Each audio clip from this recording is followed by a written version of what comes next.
इस वीडियो में आप सभी का स्वागत है। आज हम कक्षा 8 वर्गमूल में अभ्यास 2D के सवाल हल करेंगे, जिसके अंतर्गत हम किसी संख्या के वर्गमूल में अंकों की संख्या ज्ञात करना सीखेंगे। आइए इसको देखते हैं। हमारे पास एक पूर्ण वर्ग संख्या है एक अंक की, जो है 9। ये किसका वर्ग है? 3 का। तो 9 का वर्गमूल क्या आ जाएगा? 3। इसके वर्गमूल में कितने अंक हैं? 1। ठीक है। अब हमारे पास एक संख्या है पूर्ण वर्ग संख्या 2 अंकों की 16। 16 4 का वर्ग है, इसलिए 16 का वर्गमूल हो जाएगा 4। इसमें भी अंकों की संख्या 1 है। ऐसे ही पूर्ण वर्ग संख्या है 100, जो 10 का वर्ग होता है, और 100 का वर्गमूल हो जाएगा 10। अंकों की संख्या 2। अब हमारे पास आ गई 4 अंकों की संख्या। 100 में 3 अंक थे, इसमें 4 अंक हैं। 4 अंकों की संख्या है 4900, जिसका वर्गमूल हम निकाल चुके हैं। इसका वर्गमूल होता है 70 और अंकों की संख्या 2। ऐसे ही 12321 है हमारे पास, जिसका वर्गमूल हम निकाल चुके हैं। इसका वर्गमूल होता है 111। 111। इसके वर्गमूल में अंकों की संख्या 3 है। अब हम देखते हैं, जैसे हम भाग विधि से वर्गमूल निकाल रहे थे, अंकों की संख्या ज्ञात करने के लिए हम देखते हैं हम क्या करते थे। हम उसमें जोड़े बनाते थे। अगर जोड़े नहीं बनते तो सिंगल संख्या होती थी, तो उस पर भी हम पड़ी लाइन खींच देते थे। तो यहाँ पे एक पड़ी लाइन खींची है, तो वर्गमूल में अंकों की संख्या 1 हो गई।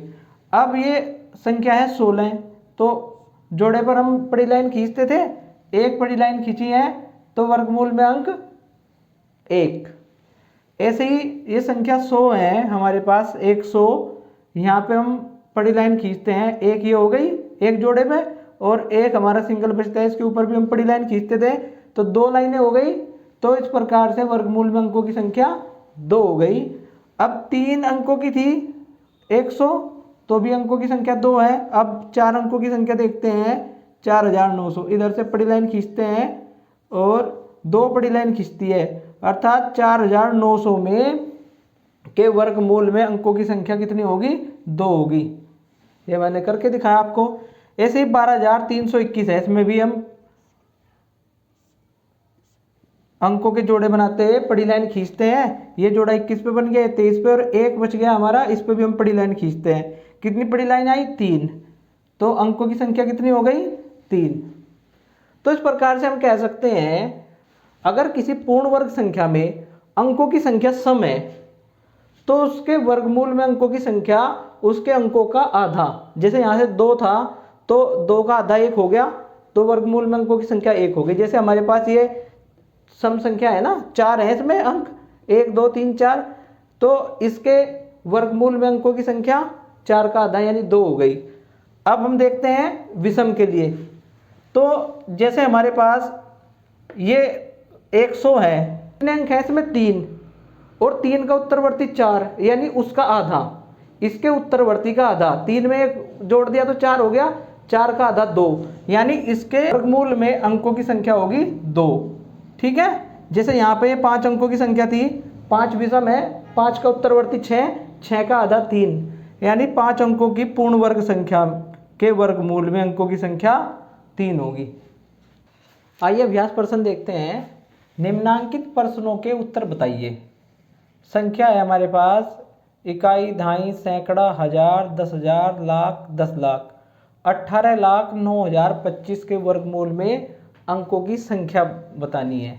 तो इसके लिए हम क्या करते हैं, जोड़े बनाते हैं। इधर से ये जोड़ा हो गया, ये हो गया, एक जोड़ा ये, और एक हमारा सिंगल बच गया, इसके ऊपर भी हम पड़ी लाइन खींचते हैं। तो अब इनको गिनते हैं, कितनी लाइन आई? 1 2 3 4। तो इस संख्या के वर्गमूल में कितने अंक होंगे? 4। विकल्प 3 हमारा सही है। अब दूसरा सवाल है, 100 से 999 तक की प्रत्येक संख्या के वर्ग। इसको बहुत ध्यान से देखना है, कभी आप इसको ध्यान से ना पढ़ें। दोबारा फिर पढ़ते हैं। 100 से 999 तक की प्रत्येक संख्या के वर्गमूल में अंकों की संख्या है। तो 100 से 999 तक की प्रत्येक संख्या का वर्ग निकालते हैं।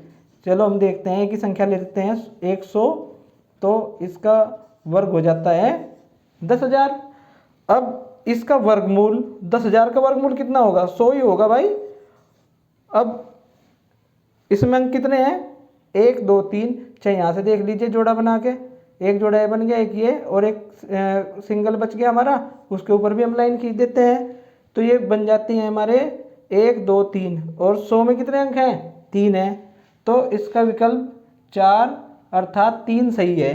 बल्कि हो सकता है किताब में कुछ पढ़ने में उनकी समस्या रही हो, उसने वर्ग नहीं पढ़ा, केवल 100 से 999 तक की संख्या के वर्गमूल में अंकों की संख्या उत्तरमाला में 2 बताई हुई है, इसलिए आप इसको ध्यान से समझिए। ठीक है। सवाल नंबर 3 है, एक 7 अंकों की संख्या के वर्गमूल में अंकों की संख्या है। तो 7 अंकों की संख्या यानी अंकों की संख्या विषम हो गई, और विषम के लिए हमने बताया था कि उसका उत्तरवर्ती यानी 7 का उत्तरवर्ती क्या हो जाएगा? 8, और 8 का आधा 4, यानी उस संख्या के वर्गमूल में अंकों की संख्या होगी 4। विकल्प 3 यानी हमारा उत्तर हो गया 4। सवाल नंबर 4 है, यदि किसी संख्या के वर्गमूल में केवल 2 अंक हैं तो वह संख्या होगी। इसको उदाहरण के माध्यम से देखते हैं। एक पूर्ण वर्ग संख्या ले ली हमने 3 अंकों की, ये 100 है, और इसके वर्गमूल में अंकों की संख्या यानी जोड़ा बनाते हुए लाइन खींच दी, तो इसके वर्गमूल में अंकों की संख्या कितनी हो गई? 2। एक संख्या और लेते हैं हम 4900, 4 अंकों की संख्या है, जोड़े बनाते हैं, ये जोड़ा बन गया ये, तो इसके वर्गमूल में भी अंकों की संख्या कितनी है? 2 है। तो हम देखते हैं कि ये 3 अंकों की या 4 अंकों की संख्या जो होती है उसके वर्गमूल में अंकों की संख्या 2 होती है। सवाल नंबर 5 है, निम्नांकित प्रत्येक संख्या के वर्गमूल में कितने अंक होंगे? तो आइए इसको हल करते हैं। इधर संख्या लिख ली और इधर वर्गमूल में अंक। ठीक है। सबसे पहली संख्या है 2304, जोड़े बनाते हैं बस, इधर से इकाई की तरफ से एक जोड़ा ये बन गया, एक ये, तो वर्गमूल में अंकों की संख्या जितने जोड़े उतनी संख्या, जितनी भी हमारी लाइन खींचेंगे ऊपर बड़ी लाइन उतनी ही संख्या होंगी। तो ये जोड़ा बन गया 1 2, और जो सिंगल संख्या उसके ऊपर भी हम लाइन खींचते हैं, तो इस प्रकार से इसके वर्गमूल में अंकों की संख्या 3। अगली संख्या देखते हैं 1,66,464, एक जोड़ा ये, एक ये और एक ये, अंकों की संख्या वर्गमूल में 3। अब इस संख्या को देखते हैं, एक जोड़ा ये बन गया, एक ये और एक ये, कितने जोड़े बन गए? 4।